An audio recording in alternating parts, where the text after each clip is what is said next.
So comics. You've heard about them, right?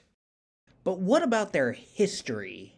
Well, according to Wikipedia, the first comics can arguably date all the way back to cavemen first painting on walls. Following that, these comics would fall into the hands of people like the Greeks, Egyptians, and Romans, who would all take their own unique spin on the medium. But the first thing that you would probably look back on and think of as the first comics were religious pamphlets printed by 16th century churches.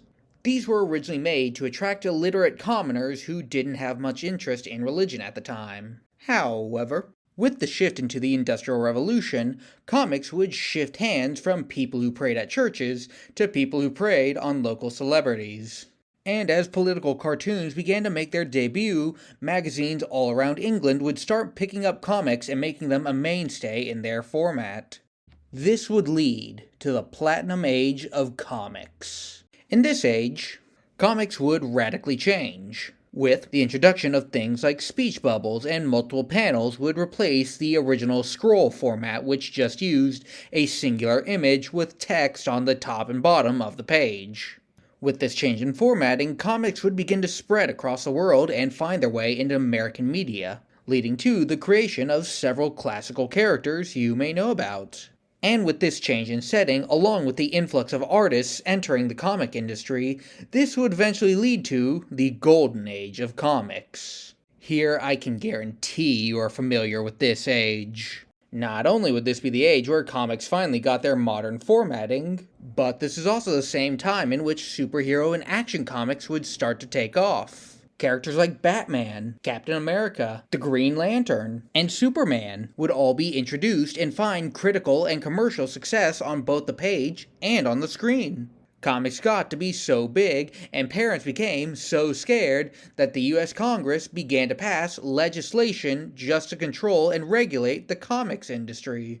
And around the same time that the American animation and comic book industry was booming, a little-known island off the eastern coast that you've probably never heard of called Japan would greatly enjoy these works and inspire many of their artists to go on and create the manga and anime industry. But back in America, with pressure from governmental bodies, comics would face regulation that would see them go through a much more family-friendly era of comics and cartoons, leading to much wackier and child-friendly antics going on in their stories.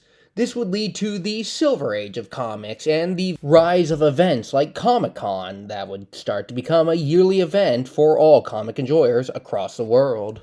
But at the same time of all of this, comic creators would go on to become more and more independent from publishers and start creating their own comic book companies and publishing studios, leading to the rise of the Bronze Age of comics.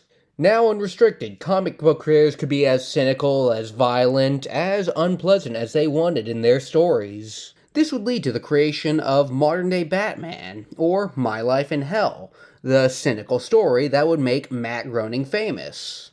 Around the same time, all ages and all demographics were getting into comic books, making this one of the most prosperous times for American comics in history. But just as how there can be no light without the darkness, the Dark Ages sprung up.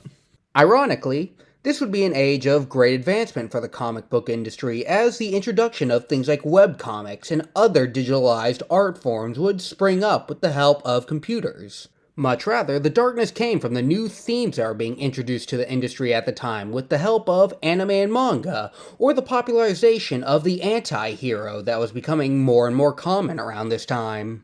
These new themes, in combination with the ease of access for both consumers and artists alike through the internet, helped continue to grow the comic book industry greatly throughout the 90s.